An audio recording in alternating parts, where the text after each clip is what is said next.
صحیح بخاری حدیث۔ آپ صلی اللہ علیہ وآلہ وسلم نے فرمایا کہ تمام اعمال کا دار و مدار نیت پر ہے، اور ہر عمل کا نتیجہ ہر انسان کو اس کی نیت کے مطابق ہی ملے گا۔ بس جس کی ہجرت دولت دنیا حاصل کرنے کے لیے ہو یا کسی عورت سے شادی کی غرض سے ہو، بس اس کی ہجرت انہی چیزوں کے لیے ہوگی جن کے حاصل کرنے کی نیت سے اس نے ہجرت کی ہے۔ حدیث مبارکہ۔ ایک شخص حارث بن ہشام نامی نے نبی کریم صلی اللہ علیہ وسلم سے سوال کیا تھا کہ یا رسول اللہ، آپ پر وحی کیسے نازل ہوتی ہے؟ آپ صلی اللہ علیہ وسلم نے فرمایا کہ وحی نازل ہوتے وقت کبھی مجھ کو گھنٹی کی سی آواز محسوس ہوتی ہے، اور وحی کی یہ کیفیت مجھ پر بہت شاق گزرتی ہے۔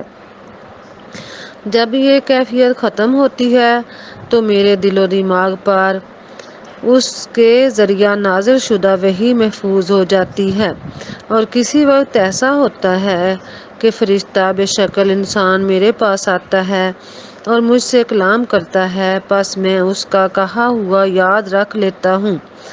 عائشہ رضی اللہ تعالیٰ عنہا کا بیان ہے کہ میں نے سخت کڑاکے کی سردی میں نبی کریم صلی اللہ علیہ وسلم کو دیکھا ہے کہ آپ صلی اللہ علیہ وسلم پر وحی نازل ہوتی ہے، اور جب اس کا سلسلہ موقوف ہوا تو آپ صلی اللہ علیہ وسلم کی پیشانی پسینے سے شرابور تھی۔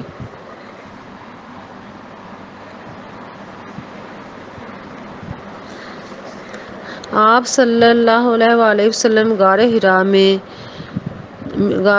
میں ہی قیام پذیر تھے کہ اچانک جبرائیل علیہ السلام آپ صلی اللہ علیہ وسلم کے پاس حاضر ہوئے اور کہنے لگے کہ اے محمد پڑھو۔ آپ صلی اللہ علیہ وسلم فرماتے ہیں کہ میں نے کہا کہ میں پڑھا ہوا نہیں ہوں۔ آپ صلی اللہ علیہ وسلم فرماتے ہیں کہ فرشتے نے مجھے پکڑ کر اتنے زور سے بھینچا کہ میری طاقت جواب دے گئی، پھر مجھے چھوڑ کر کہا کہ پڑھو۔ میں نے پھر وہی جواب دیا کہ میں پڑھا ہوا نہیں ہوں۔ اس فرشتے نے مجھ کو نہایت ہی زور سے بھینچا کہ مجھ کو سخت تکلیف محسوس ہوئی، پھر اس نے کہا کہ پڑھ۔ میں نے کہا کہ میں پڑھا ہوا نہیں ہوں۔ فرشتے نے تیسری بار مجھ کو پکڑا اور تیسری مرتبہ پھر مجھ کو بھینچا، پھر مجھے چھوڑ دیا اور کہنے لگا کہ پڑھو اپنے رب کے نام کی مدد سے جس نے پیدا کیا اور انسان کو خون کی پھٹکی سے بنایا، پڑھو اور آپ کا رب بہت ہی مہربانیاں کرنے والا ہے۔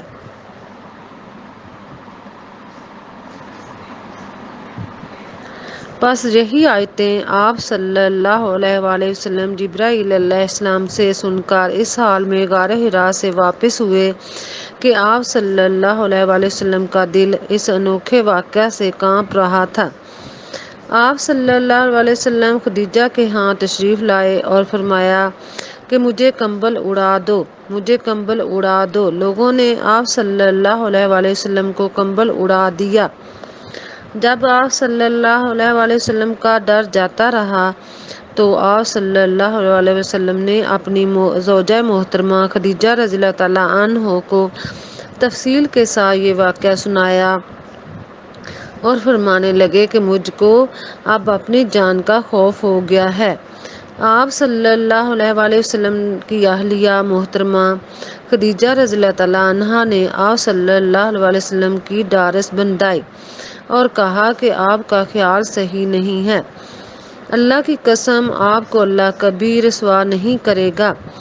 آپ تو اخلاق فاضلہ کے مالک ہیں، آپ تو کنبہ پرور ہیں، بے کسوں کا بوجھ اپنے سر پر رکھ لینے والے ہیں، مفلسوں کے لیے آپ کماتے ہیں، مہمان نوازی میں آپ بے مثال ہیں، اور مشکل وقت میں آپ امر حق کا ساتھ دیتے ہیں۔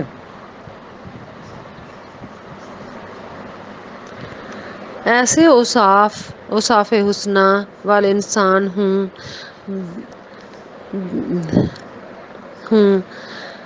یہ وقت ذات و خواری کی موت نہیں پا سکتا۔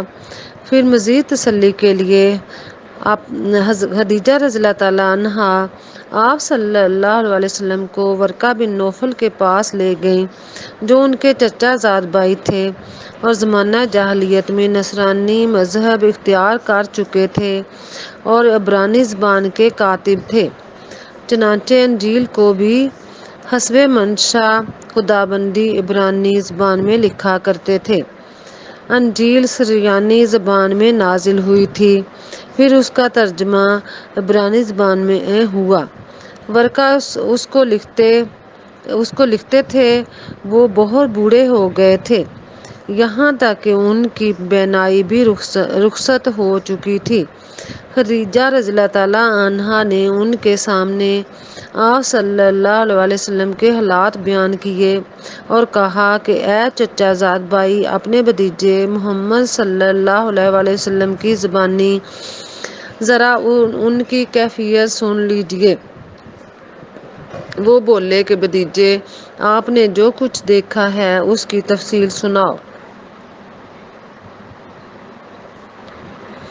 چنانچہ آپ صلی اللہ علیہ وسلم نے از اول تا آخر پورا واقعہ سنایا، جسے سن کر ورقہ بے اختیار ہو کر بول اٹھے کہ یہ تو وہی ناموس معزز رازدان فرشتہ ہے جسے اللہ نے موسیٰ علیہ السلام پر وحی دے کر بھیجا تھا۔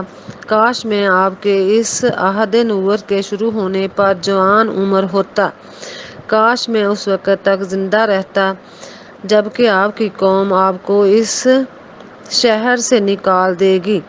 رسول اللہ صلی اللہ علیہ وسلم نے یہ سن کر تعجب سے پوچھا، کیا وہ لوگ مجھ کو نکال دیں گے، حالانکہ میں تو ان میں صادق و امین و مقبول ہوں؟ ورقہ بولا، ہاں یہ سب کچھ سچ ہے مگر جو شخص بھی اس کے جو شخص